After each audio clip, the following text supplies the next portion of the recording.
Hey, what's going on? Michael from RoyalElements.com, and today we're going to be talking about how to make stickers at home using printable vinyl or printable sticker paper. So let's get right into it. Here's what you'll learn. You'll learn how to design your own stickers, materials needed. We'll walk through that. We'll talk through the printing and cutting, and then finally some waterproofing tips if you expect your stickers to encounter some water. So the materials needed.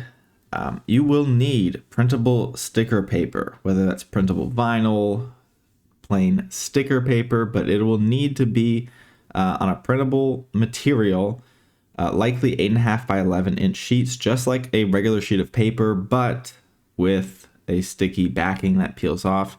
You'll need a printer, okay? Some sticker paper is made for inkjet printers, some is made for laser.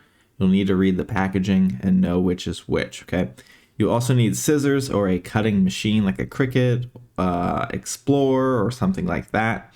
And then if you are using a cutting machine, you will need the software for that.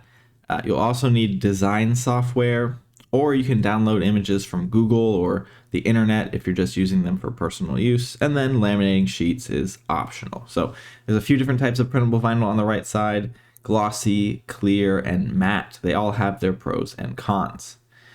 Step one is to create your design. So we like to use Canva. Canva.com is a free software that allows you to design images and stickers.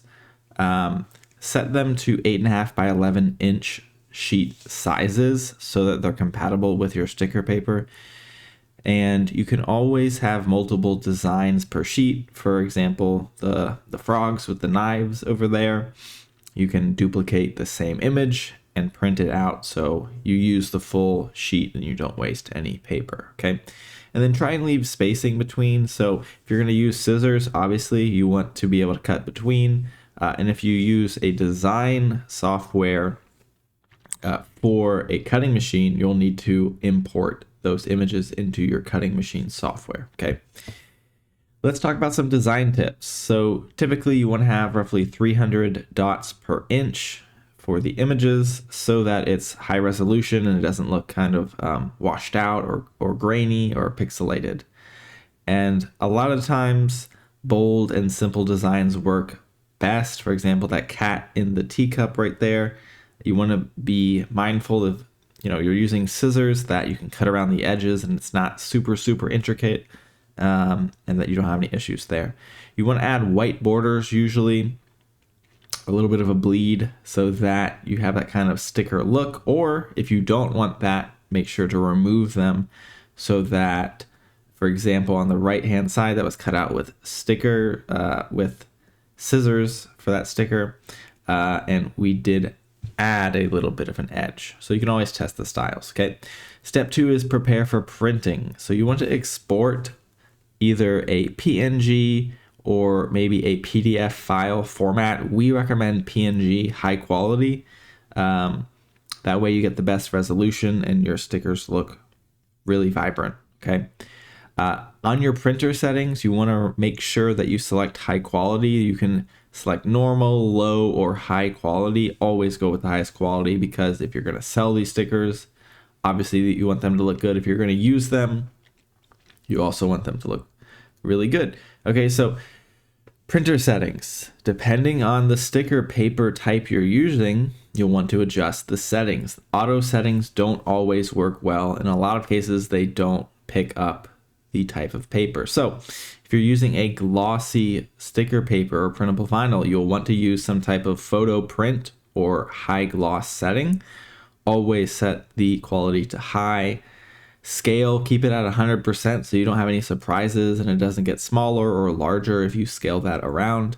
And then color, usually you want to go with the default setting and not black and white, so make sure that is correct. Step three is to actually print your sticker. So you will remove the paper out of your printer.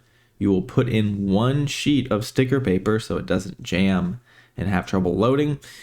You will print off your your design from your laptop or wherever you're printing, and it'll tell the printer to print on that single piece of sticker paper with your custom settings. So you usually need to let your stickers dry for a few minutes. Really, you shouldn't be handling them, especially for glossy, for at least 5 to 10 minutes so that the ink can settle. Okay.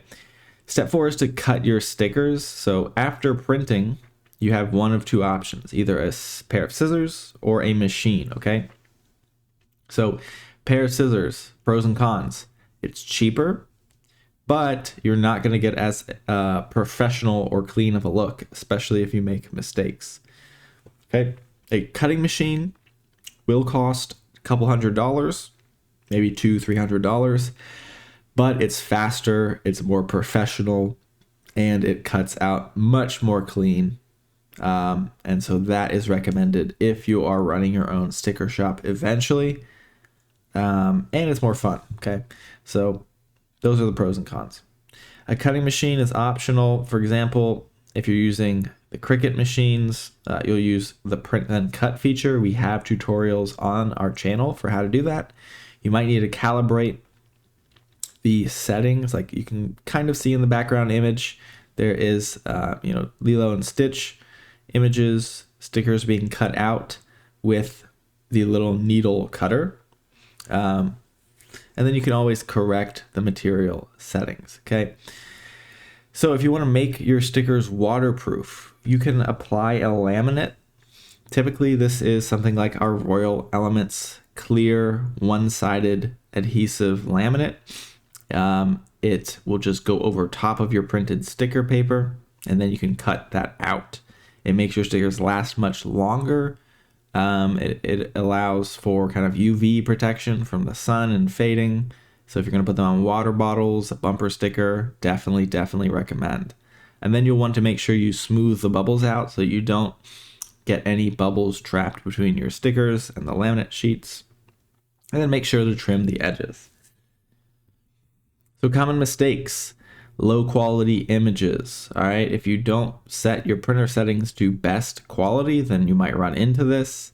If you don't set your settings to the correct type of glossy or matte or whatever type of printable sticker paper you're using, that will cause issues as well. Also, if you print on inkjet sticker paper with a laser printer, there could be issues. It could heat up your sticker paper too much. It'll curl. It'll cause other issues. Okay, so another very common mistake is ink not drying.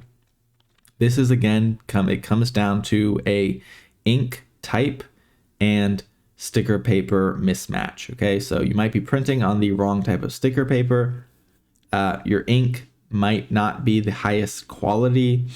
Either it's dye based or pigment based, and usually it's the black ink that causes trouble. Okay, so you might need to use another printer or another piece of sticker paper with a new brand or something else to get that sorted out. Okay, finally, cutting too close.